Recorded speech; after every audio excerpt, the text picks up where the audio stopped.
Doctor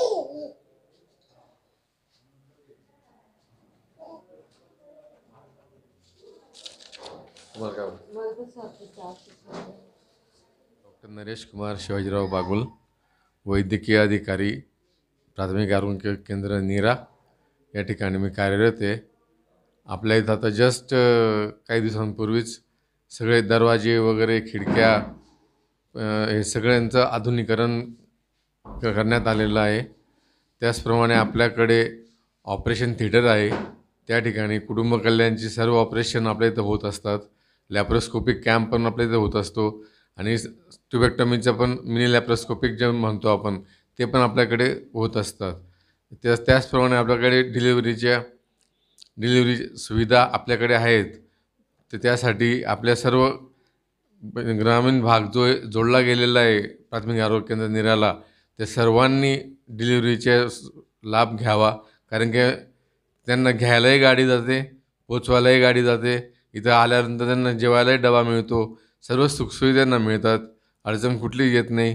त्यामुळे त्यांनी यावं आपल्या प्राथमिक आरोग्य केंद्रामध्ये, असं मी आपल्यामार्फत सर्व जनतेला आवाहन करतो।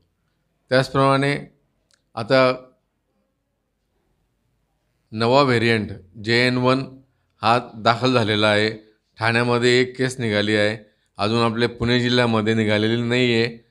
ती विशेष समाधानाची बाब आहे, पण तरीसुद्धा सर्व नागरिकांनी काळजी घ्यावी। आपण करोना या वेळेस जी काळजी घेतली होती तशीच काळजी आता पण घ्यावी। आणि हे सुद्धा मी आपल्या निदर्शनास आणू इच्छितो की याचं इतका इफेक्ट नाही आहे, जेवढा अगोदरच्या करोनाचा इफेक्ट होता तेवढा इफेक्ट या व्हेरियंटचा नाही आहे। म्हणजे तो वेगाने जरी पसरत असला पण तो जास्त डेंजरस नाही आहे तो आपल्या आरोग्यासाठी, म्हणून पण तरीसुद्धा काळजी घ्यावी। गर्दी करू नये, गर्दीमध्ये थांबू नये, त्या ठिकाणी जेवढी काळजी घेता येईल तेवढी काळजी घ्यावी। दयानंद चव्हाण, रुग्ण कल्याण समितीचा सदस्य, सूर्या फाउंडेशनच्या माध्यमातून या ठिकाणी मी या बॉडीवर गेली 5-7 वर्ष काम करतो आहे। तसं पाहायला गेलं तर प्राथमिक आरोग्य केंद्र नीरा हे एक आधुनिक आपल्या ग्रामीण भागातलं सेंटर आहे। या सेंटरच्या अंडर नीरा, गुळुंचे, कर्नलवाडी, थोपटेवाडी आणि मांडकी ही 4-5 गावं आहेत। आपल्या या PSCमध्ये रोजचे सरासरी 80 ते 85 OPD होते आणि महिन्याच्या सरासरी बघितलं तर IPD साधारणतः 70 ते 80 होते। म्हणजे एवढ्या महाराष्ट्र शासनाने एवढी चांगली या ठिकाणी आपली सुखसुविधा आपल्याला आरोग्याच्या बाबतीमध्ये करून दिलेल्या आहेत। या ठिकाणी कुटुंब कल्याणच्या शस्त्रक्रिया असतील किंवा गरोदर माता असतील त्यांचे वेळोवेळी चेकिंग देखील या ठिकाणी केलं जातं। त्याचबरोबर त्यांना या ठिकाणी डिलिव्हरी केली जाते। यासाठी आपल्या या PSCमध्ये स्वतःच्या 2 ॲम्ब्युलन्स आहेत आणि अतिशय तातडीचं असेल तर 108 क्रमांकाची या ठिकाणी म्हणजे वेळेला गरजेला धावून येणारी 108 ही ॲम्ब्युलन्स देखील महाराष्ट्र शासनाच्या ठिकाणी उपलब्ध आहे। म्हणून मी आपल्या सगळ्यांना या जनतेला मी विनंती करतो आपल्या माध्यमातून की जास्तीत जास्त आरोग्य सुविधा ज्या महाराष्ट्र शासनाने आपल्याला या ठिकाणी उपलब्ध करून दिलेल्या आहेत त्याचा सर्वांनी फायदा घ्या। 2 रुपयाचा केस पेपर आहे, त्याच्यामध्ये तुम्हाला चांगल्या प्रकारच्या सुविधा होत्या। आधी 2 रुपये होते, आता तर पूर्ण मोफत केलेलं आहे। त्याच्यामुळे माझी अशी विनंती राहील की एक सर्वसाधारण एका रुग्णाला आपण खाजगी रुग्णसेवा घ्यायला जरी गेलं तरी त्याला 500 रुपये लागतात आत्ताच्या काळामध्ये। म्हणून मी माझ्या गोरगरीब जनतेला आणि सर्व नागरिकांना माझी विनंती राहील की आपल्या नीरानगरीमध्ये जे आपलं गावाचं आणि आपल्या 5 गावांना महाराष्ट्र शासनाने जी प्राथमिक आरोग्य केंद्र दिलेलं आहे अतिशय अत्याधुनिक झालेलं आहे। या ठिकाणी आत्ताच नवीन फर्निचरचं काम झालेलं आहे, सुखसुविधा आहेत, स्वच्छता आहे। या ठिकाणचा सगळा स्टाफ असेल, बापूसाहेब बंडलकर असतील, बागुल सर असतील, सर्वजणच या ठिकाणी जातीने लक्ष देऊन जास्तीत जास्त आरोग्याची सुविधा कशी लोकांना पुरवता येईल यावर ह्या सर्व टीमचा त्या ठिकाणी बारीक लक्ष असतं आणि आम्ही देखील या ठिकाणी रुग्ण समितीच्या माध्यमातून यांच्यावर बारीक लक्ष ठेवून असतो। तर मी जाहीर आवाहन करतो जनतेला की आपण या रुग्णसेवेचा जास्तीत जास्त लाभ घ्यावा।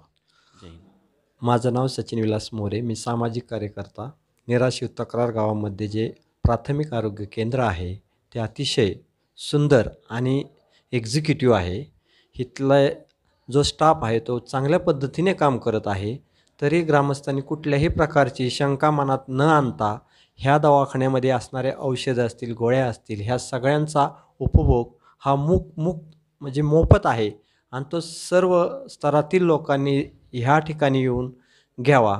कारण आपण जर पाहिलं असता तुम्ही खाजगी हॉस्पिटल आणि सरकारी हॉस्पिटल, त्या सरकारी हॉस्पिटलकडं पाहिल्यानंतर आपल्याला असं वाटत नाही की हे सरकारी हॉस्पिटल आहे. कारण इथली जी स्टाफची काम करण्याची जी पद्धत आहे, घरोघरी जाऊन TBचे पेशंट असतील किंवा रोगाचे पेशंट असतील, त्यांना जाऊन प्रत्यक्ष मी कितीतरी वेळा पाहिलं आहे, बापूराव असतील किंवा इथला जो स्टाफमधले लोकं असतील, तर ते घरी जाऊन त्यांना औषधं आणि गोळ्या देत असतात आणि त्या पेशंटला क्लिअर करण्याचं काम करत असतात. म्हणजे एवढे ते जातीने काम करत आहेत, मनापासून काम करतात. आपले बागुल सरसुद्धा चांगल्या पद्धतीने इथल्या रोग्यांना सुविधा देतात, चांगल्या पद्धतीने तपासतात, विचारपूस करतात, प्रेमाने त्यांना हाताळतात, औषधं गोळ्या देतात. अशा दवाखान्यात आपण सगळ्यांनीच इथं येऊन ह्याचा लाभ घेणं गरजेचं आहे, एवढंच मला सांगायचं. तुम्ही जर मराठी रोकटोक न्यूज चॅनलवरती नवीन असाल आणि तुम्ही जर या चॅनलला सबस्क्राईब केले नसेल तर या चॅनलला सबस्क्राईब करा आणि या व्हिडिओला लाईक आणि जास्तीत जास्त शेअर करा. ताजे अपडेट पाहण्यासाठी पाहत राहा मराठी रोकटोक न्यूज चॅनल. धन्यवाद.